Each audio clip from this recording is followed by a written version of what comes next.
The lying left, that is the subject of tonight's Waters Words. What happened this week was a refresher for how dishonest the left is and their lapdogs in the media. To recap, the Obama policy on the border was catch and release. You got caught crossing, the feds released you and told you to show up at a court at a later date. But the illegals just skipped the hearings and went unchecked into the country. This policy actually encouraged illegal immigration. So Trump was elected to secure the border. It's what the voters wanted. So he enacted a zero-tolerance policy at the border. When you get caught crossing, the feds detain you, process you, and deport you back to your home country. But if you bring a minor, you're briefly separated for a day or two, and then reunited, and then deported.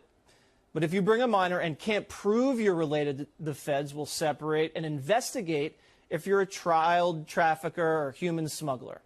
And if you bring a minor and claim asylum, the law says the feds can't hold a minor longer than 20 days, at which point they must send the child to a family member, a sponsor, or a foster family in the interior of the country until the asylum claims are adjudicated. And that can take forever.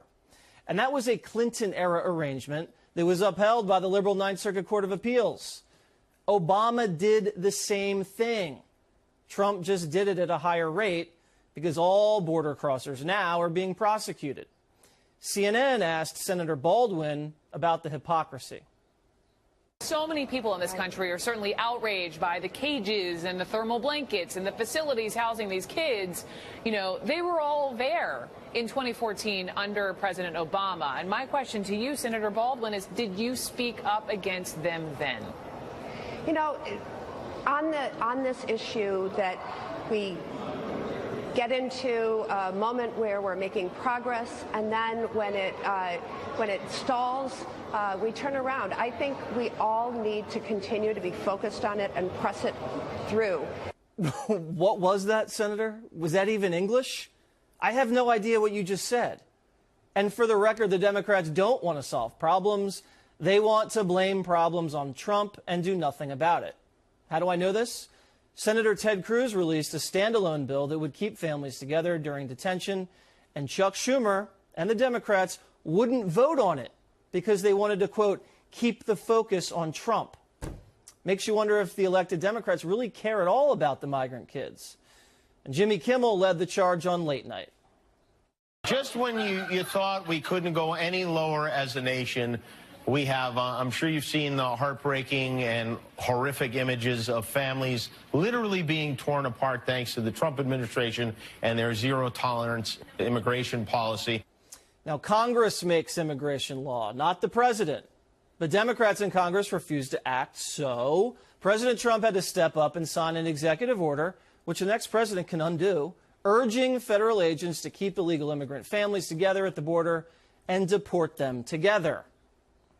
We're going to keep families together, but the border is going to be just as tough as it's been. Democrats don't care about the impact of uncontrolled migration on your communities, your schools, your hospitals, your jobs, or your safety. Democrats put illegal immigrants before they put American citizens. What the hell is going on? So families stay together and we still have a border. Everyone's happy, right? Wrong. Thanks to this new order, instead of being separated, families from other countries will be locked up together, hopefully starting with his. So the left is never happy. This was never about policy. It was about political port scoring. No matter what Trump does, he'll be attacked by the media, even if he does good things for America.